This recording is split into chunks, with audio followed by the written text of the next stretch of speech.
Fica no quarto a maior parte do dia ou o dia todo no celular, no videogame. Sempre irritado.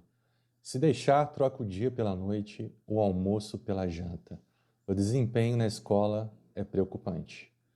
Ansiedade entre crianças e jovens supera a dos adultos pela primeira vez no Brasil. Atendimentos por ansiedade sobem 3.300% no SUS. Essas são algumas manchetes atuais que demonstram o cenário atual. Crianças e adolescentes, por serem mais vulneráveis que os adultos, dessa vez lideram os índices. Sedentarismo e hiperconectividade estão no topo da lista das principais causas, mas não será também que no fundo elas estão passando o que todo mundo está passando, só que agora os pais não estão dando mais conta de protegê-las? Será que a maré ficou mais forte do que o barco e o Brasil virou o Titanic da ansiedade e da depressão, Cid? Rafa, né, eu estava acompanhando as estatísticas e aí a cada 10 jovens aqui no Brasil, 6 relataram um episódio de ansiedade nos últimos 6 meses, né? É um dado aí que ele vem à tona, o reflexo da nossa condição de saúde mental atual. O Brasil é um dos rankings, né? É um dos líderes no ranking aí Líder. É líder, né? Ranking de É. ansiedade aí, e depressão também, ele tá ali no top 5.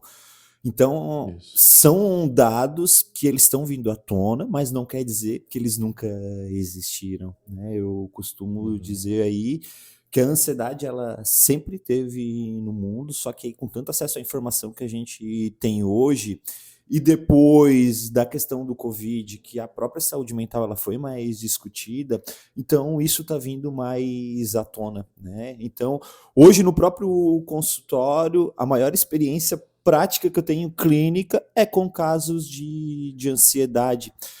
Ouvi muito falar durante a minha graduação que seria a epidemia de depressão.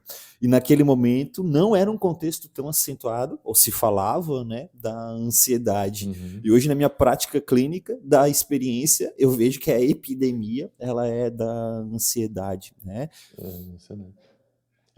Eu vejo que essa questão atual da ansiedade, ela tem elementos peculiares que antes não existiam, né? Ela sempre existiu, mas hoje a gente tem um aprofundamento, eu diria, em algumas questões que são importantes para isso. Eu gostaria de destacar primeiro, né, a questão do que os pais hoje eles estão mais permissivos, né? Depois eu vou falar uma outra coisa sobre os pais, tá? Mas a princípio a gente tem que encarar a realidade. Ótimo Os ponto, pais Rafa, ótimo estão mais ponto. permissivos. Os pais querem deixar mais confortável a realidade para os filhos, então eles estão sendo mais permissivos. E isso cria uma validação de um estilo de vida mais caseiro e mais sedentário, né? Então, isso atrapalha várias questões, como o atraso da autonomia, né, da criança e adolescente, ou seja, os pais ainda fazem comida, lavam louça, arrumam o quarto, lavam roupa, faz praticamente tudo ainda, né? Às vezes esse jovem tem lá 15, 16 anos e os pais ainda fazem tudo. Então, e essa criança, ela não aprende a lidar com tédio, né? Sempre tem uma coisa para ela distrair, ela reclama, tem alguma coisa para ela fazer. Então, a rotina, os hábitos dela estão cada vez mais intensos nessa direção que jogam essa pessoa para a ansiedade. Então, esse estilo de vida ele está mais proeminente, mais alastrado, mais intenso, né, Cid? Rafa, e aí, né, trazendo um outro viés dessa tua fala, que não dá para a gente culpabilizar os pais por esse movimento, mas assim, um olhar mais profundo, né, por trás dessa questão. De que maneira que esses pais, eles foram os filhos, né? De que maneira aí que eles foram criados dentro de uma realidade que talvez era mais dura, e aí hoje com a intenção, né, de proporcionar algo melhor, e aí acaba tendo essas lacunas frente à relação, né, de Uhum. permissividade, de fazer as Uhum. coisas pelos filhos, né, e aí não tem outro caminho, a fuga aí dessas crianças, né, ela acaba sendo aí esse uso excessivo de tela, né, o sedentarismo, uma falta de rotina, e aí só que a gente não pode trazer como uma responsabilidade dos pais como se eles quisessem fazer dessa forma, né? Sim. É uma rotina que ela é corrida também, que muitas vezes falta essa relação de proximidade e aí tentam compensar em outras áreas, né? Exatamente. O outro ponto que eu queria trazer é exatamente esse. Isso acontece não por culpa dos pais, embora a responsabilidade também seja deles. E a responsabilidade dentro de casa é dos pais, né? Mas o que está acontecendo é que os pais estão sob extrema pressão, né? Pressão econômica, principalmente, e pressão social.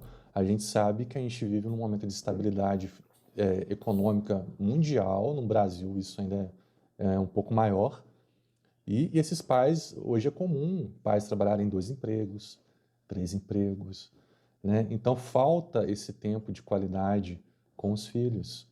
Então os pais eles tentam de alguma maneira estabilizar as coisas, né? E essa estabilização das coisas se torna um comportamento mais permissivo. Falta um pouco de enfrentamento, falta um pouco de colocar limites, de incentivar comportamentos mais saudáveis, né? Porque é ele contra o mundo, é o pai contra o mundo. A escola tá assim pedindo socorro e o pai também está pedindo socorro. Então o que que ele vai fazer, né? E aí tu trouxe um contexto bacana, que é o contexto da escola, que aí muitas vezes é percebido dentro desse contexto escolar, esses sintomas, né? E aí o problema que eu vejo nisso, Rafa, tu trouxe um ponto crucial, que aí a escola também está pedindo socorro, né? Então, em casa, Uhum, muitas vezes passa despercebido, porque a rede social, as telas fazem esse acolhimento com o jovem. Aí na escola, onde ele é obrigado a socializar, né, a se relacionar com o mundo, fica evidente uhum, essa sintomatologia. Só que aí a escola, ela tem muita demanda, né? Que aí essa é mais uma que entra na fila para ela lidar. uhum, E aí qual que é o caminho muitas vezes, tá? É o encaminhar para medicalização. Que aí se eu medicalizo, teoricamente eu trato os sintomas, né? Só que aí, enquanto uhum. psicólogo, o quanto que isso nos deixa desconfortável, né, Rafa? Porque a causa É. raiz, né, ela vai Falta o continuar ali, né? estímulo. Porque assim, a questão da ansiedade, ela é algo natural, como a gente já até falou em outros vídeos, né? Vai falar em vários ainda. E ela precisa ter uma solutividade, uma solução mais saudável. Então, atividades físicas, né?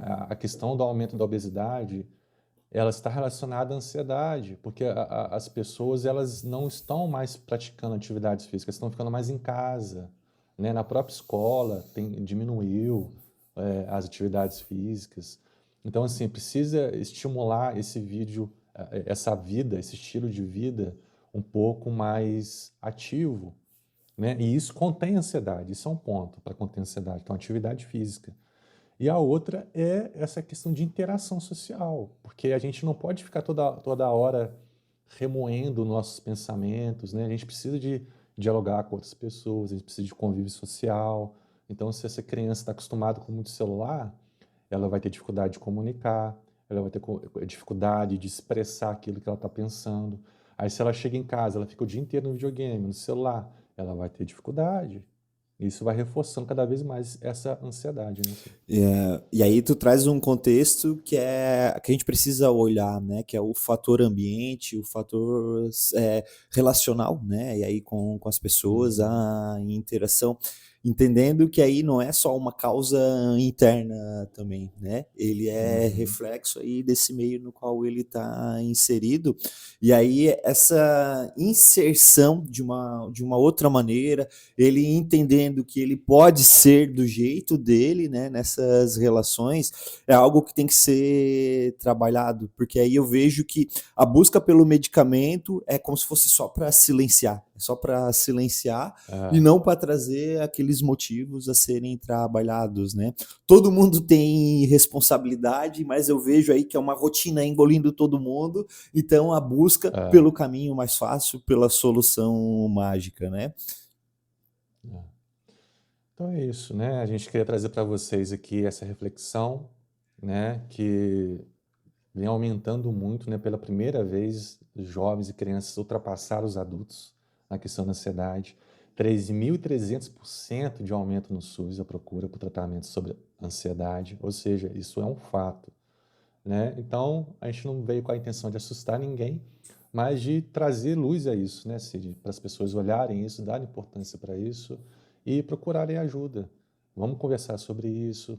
Se você tem alguma dúvida, deixe aqui no comentário, participa com a gente, dê a sua opinião sobre o que você acha sobre isso, outros assuntos, e se inscreve no canal. Nossa primeira meta agora é uma meta humilde de 100 inscritos, né? Então ajuda a gente a conseguir essa meta. E é isso.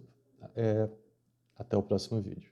Era isso então, pessoal. Muito obrigado por ter assistido até aqui e até mais.